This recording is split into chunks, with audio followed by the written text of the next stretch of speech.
Y ahora, en estado de situación, la opinión de Neri Pinato.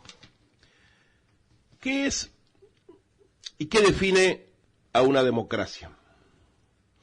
Más allá, naturalmente, de las definiciones teóricas, de las ciencias políticas y sociológicas,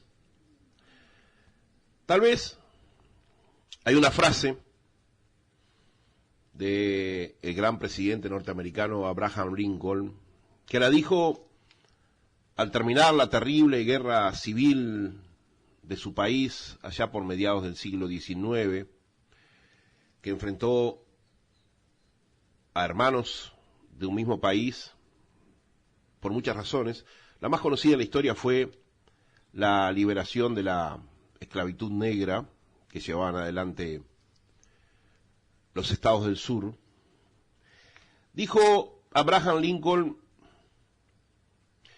que reine para siempre sobre esta nación el gobierno del pueblo, por el pueblo y para el pueblo.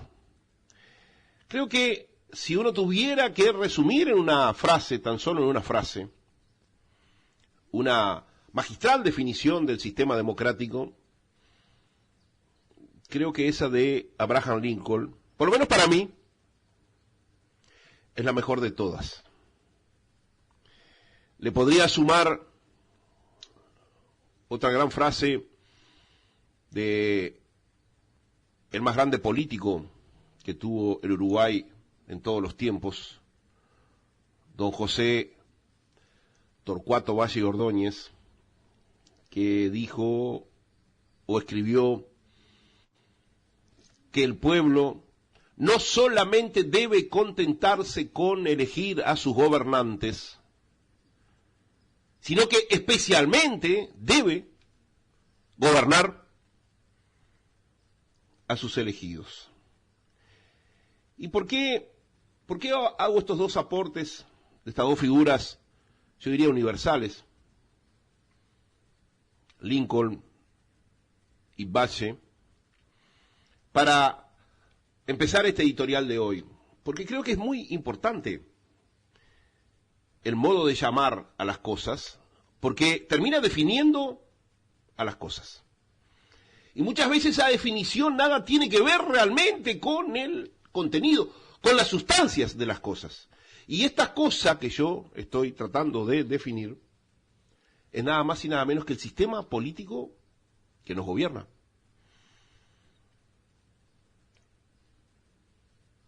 Y cuando un sistema político como el nuestro, autodenominado pomposamente democrático,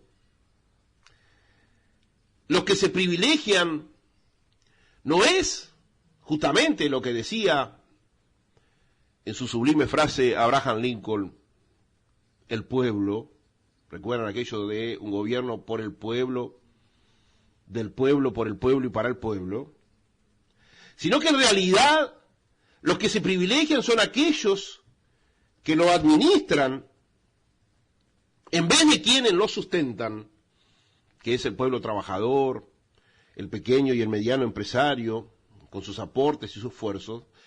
Es un sistema que no de ninguna manera puede autodenominarse democrático. Está claro que el sistema uruguayo, si se denominase, si se llamase realmente por lo que es sustancialmente, debería llamarse estadocracia, que es una especie de fase superior de la estructura real de poder del Uruguay, que son los partidos políticos, o sea, la partidocracia. En ese sentido, nuestro sistema se fundamenta en los inmensos y cada vez más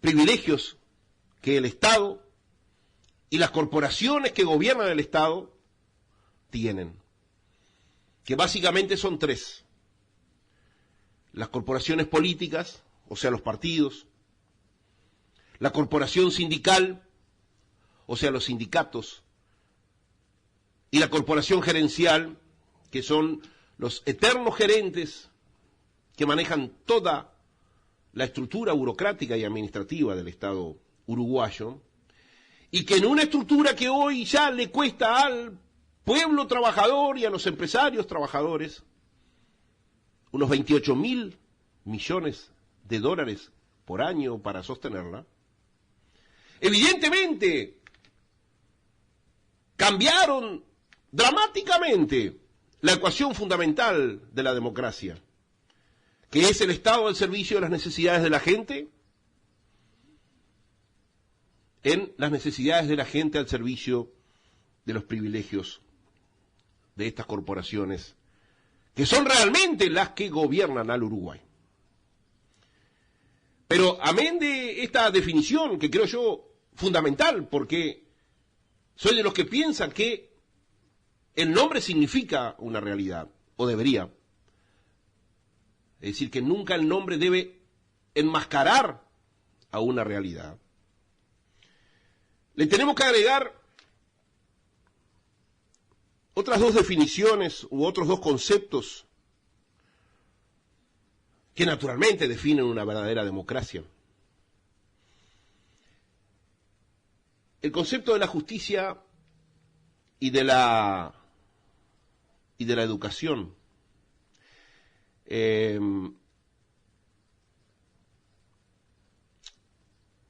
concepto de la justicia dice más o menos que todos somos iguales ante la ley. Como decía un amigo, en realidad, seguramente todos somos iguales ante la ley. Me dice ese amigo, pero Neri, no todos somos iguales ante los que deben aplicar la ley. Y realmente son los que terminan haciendo el concepto de justicia en nuestro país. Y usted sabe bien, doña María, usted sabe bien, don José, esté donde esté escuchándome, que si usted es un hombre o una mujer común y corriente de nuestro pueblo y tiene un problema que puede volverse criminal, seguramente la justicia, y como debe ser, le va a caer con todo el peso de la ley.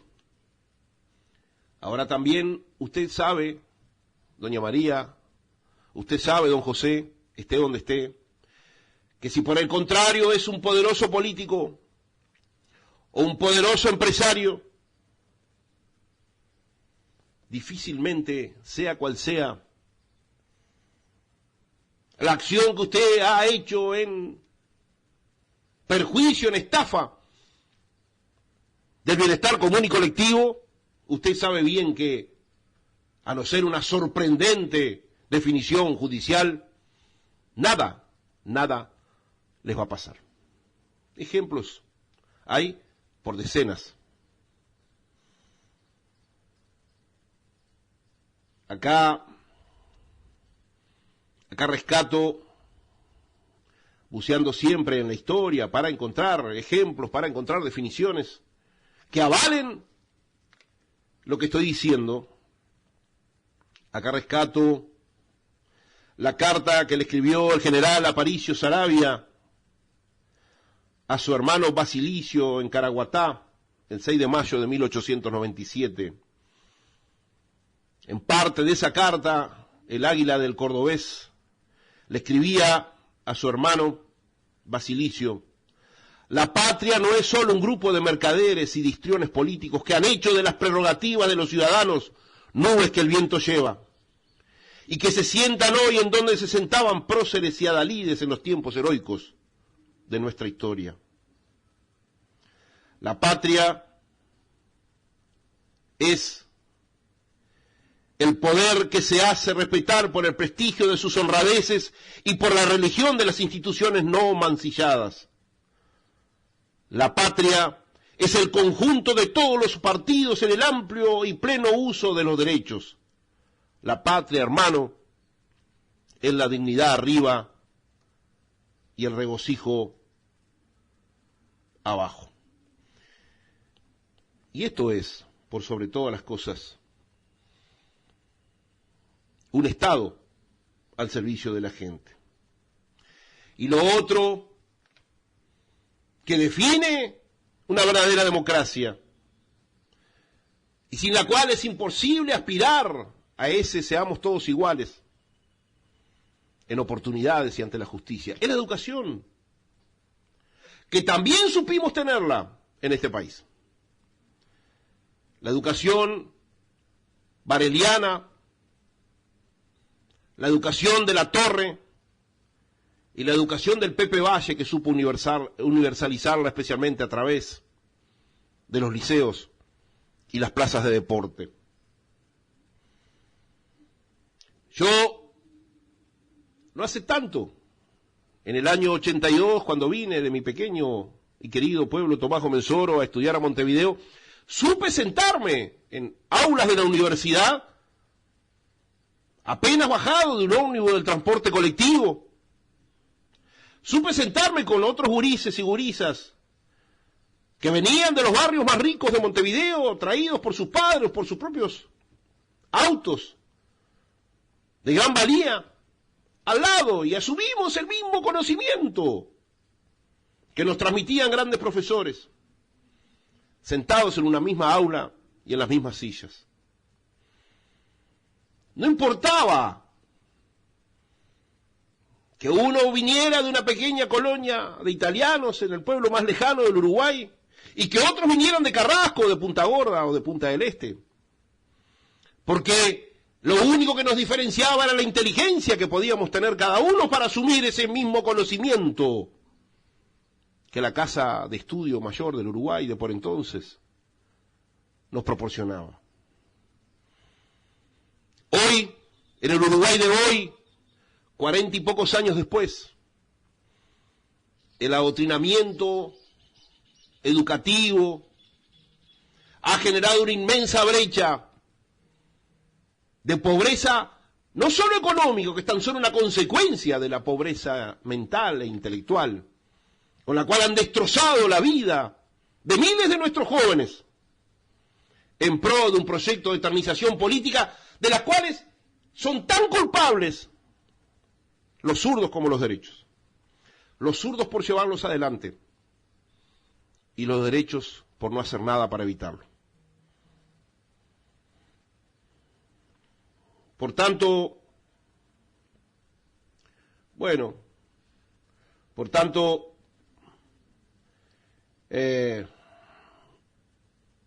hoy hablar que en nuestro país vivimos en una democracia es hablar de una definición y un concepto maravilloso totalmente vacío de contenido.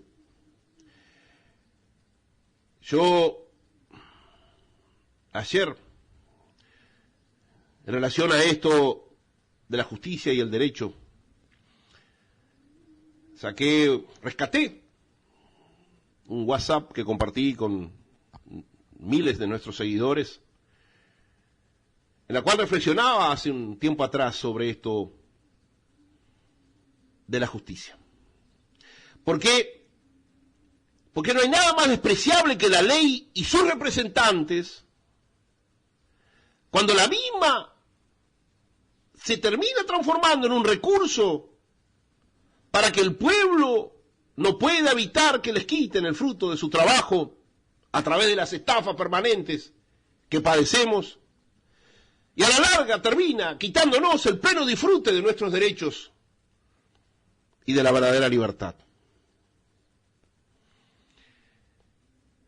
La crónica de la evolución humana, llamada historia, es una moneda con dos caras. Cierto es que por lo común la escriben los ganadores, pero realmente la hacen los eternos perdedores. El pueblo trabajador, el intelectual comprometido, el político sensible y valiente que asume la verdadera representatividad de las necesidades de la gente y que busca en el reconocimiento y el amor permanente de la gente, lo que debe buscar todo político en su accionar, que es la gloria. En las páginas más olvidadas de la historia humana se encuentran miles de millones de seres humanos que a lo largo del tiempo y con su esfuerzo cotidiano han producido la riqueza que finalmente algunos pocos privilegiados la terminan disfrutando. Yo sé muy bien que la riqueza es un imán irresistible en la misma medida que la pobreza es un contaminante incontenible. Están indisoluble y conflictivamente unidas, y la paz y la prosperidad de la humanidad depende de esa ecuación. En nuestro país, más allá de lo que nos mentían antes los gobiernos progresistas, y nos van a volver a mentir a partir del 1 de marzo, y nos mintió este gobierno republicano, la pobreza no baja de por lo menos 1/3 de la población. Según el censo de población del Instituto Nacional de Estadística de hace unos años atrás, un 46% de nuestros niños tenían alguna necesidad básica insatisfecha. Es decir, 1 de cada 2 gurises viven en pobreza. La Universidad de la República fue aún más categórica en un estudio multidisciplinario que realizó sobre la pobreza infantil. Le dio que el 49.2% de nuestros niños viven con necesidades básicas insatisfechas. Un estudio que hizo la consultora Latino Barómetro, una consultora muy confiable, que estudia la realidad de todos los países al sur del río Bravo. En el capítulo correspondiente a nuestro país, un estudio que tiene 5 años, le dio que el 42% de los uruguayos se autodefinen pobres. A nadie le gusta definirse pobres. Es decir, que una persona tiene que sentirse realmente pobre para definirse en una encuesta, más allá de su condición anónima, pobre. Y además, en esa misma encuesta, que por supuesto fue muy poco conocida en nuestro país, un 17% de compatriotas sostuvieron que no comen lo suficiente para vivir dignamente. Es decir, que 1 de cada 6 considera que pasa hambre. Uno se pregunta, ¿cómo puede entenderse esto en un país capaz de generar cada año más de 60.000 millones de dólares de PBI?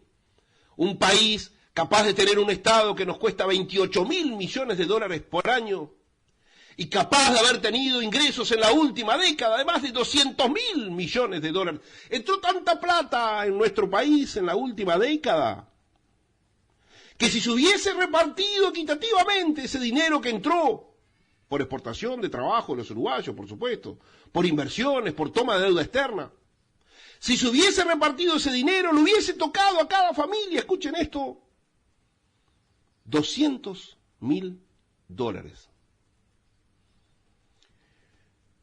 Yo sé muy bien del sufrimiento de mis compatriotas. Y tengo muy claro cuál es mi lugar y mi deber. Porque sé esa realidad, conozco esa realidad, y por el lugar y el origen de donde vengo. Seguiré peleando para ayudar a conocer esta realidad, para poder cambiarla.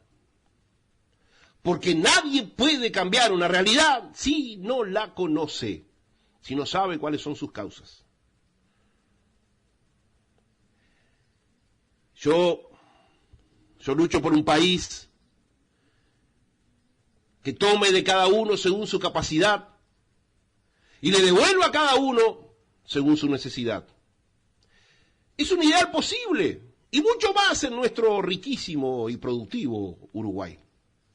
Nadie está condenado a aceptar resignadamente un país como este, cuyos administradores y privilegiados nos están legando. Podemos cambiarlo y debemos cambiarlo. Sería fantástico construir un país en donde no perdieran siempre los mismos y donde no ganaran siempre los mismos. Y que el triunfo de uno en realidad sea el triunfo de todos. Un país donde todo fuera como debiera ser y no como algunos del exterior mandan que sea, con gerentes muy bien pagos aquí dentro de fronteras, siempre en beneficio de las oligarquías nacionales e internacionales. La riqueza de un pueblo no se mide solamente en dinero. El dinero es consecuencia de un modo de ser, de una educación y de una cultura. La verdadera riqueza de un pueblo es su moral, su espíritu de lucha y su nivel educativo. Alguna vez el líder tibetano, el Dalai Lama, sostuvo que lo verdaderamente importante no es reconocer que vivimos en un mundo complejo e injusto, sino que lo verdaderamente importante es saber qué hacemos para mantenerlo así o qué hacemos para cambiarlo. Ustedes, que me siguen de hace años, saben muy bien que venimos luchando a costa de nuestra propia economía en pro de ese país contra adversarios infinitamente más poderosos, que han hecho de nuestra patria un coto de caza para sus intereses corporativos. Parece que nuestra clase política no tiene claro que el compromiso con el porvenir es el verdadero desafío a cumplir. El verdadero desafío a cumplir.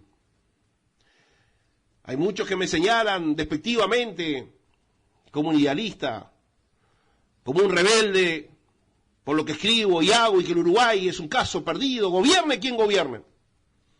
Yo creo que no. No hay nada más fuerte que la voluntad del hombre, para bien o para mal. La historia está llena de ejemplos que sustentan esa verdad. La voluntad del hombre se sustenta en la valentía para enfrentar sus propios miedos, la sensibilidad para entender el sufrimiento de los más necesitados y el conocimiento para aprender el camino. Lamentablemente, nuestro Estado permitió el mandato artiguista de sean los orientales tan ilustrados como valientes, en sean los orientales tan ignorantes como dependientes, y ponernos así al servicio de los intereses foráneos y extranjerizantes. Por tanto, no podemos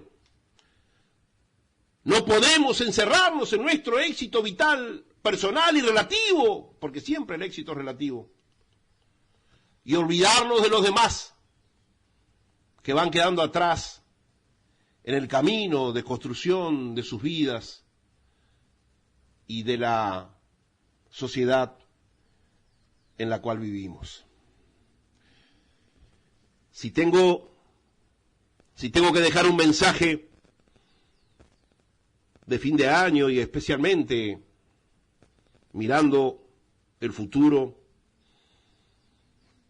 mi reflexión final es que necesitamos nuevos liderazgos y nuevos líderes que en vez de estar enamorados de los privilegios del poder, estén enamorados de la justicia, que en vez de estar comprometidos con las necesidades de las corporaciones nacionales o extranjeras, estén realmente comprometidos con las necesidades del pueblo uruguayo. Soy Neri Pinato y esto es Estado de Situación. Una historia empieza y otra se termina, una que se queda y otra que camina, pero la que muere no es la que se olvida, aunque se pretendan memorias vencidas, porque las edades se unen algún día, la vida es redonda, y la historia gira. Los dueños del tiempo son los que fabrican hombres y mujeres quemando mentiras, hombres y mujeres quemando mentiras.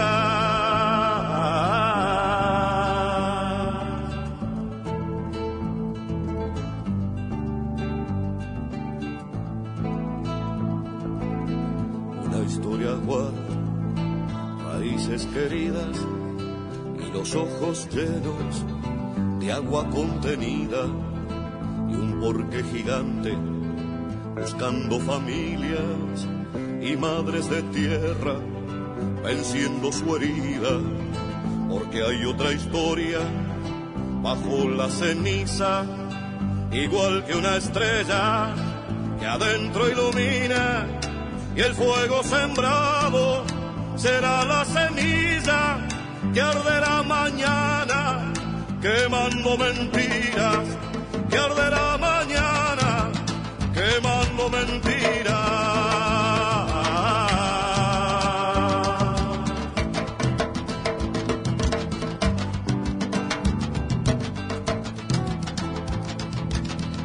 Una historia tiene su puerta escondida y otra historia junta manos para abrirla, y mientras se pesan balanzas distintas, la verdad espera su hora de justicia. Nuestro mayor problema no es lo que sabemos, sino lo que no sabemos y damos por cierto. Quienes la germinan, y el futuro es niño que recién respira, y los niños crecen quemando mentiras, y los niños crecen quemando mentiras.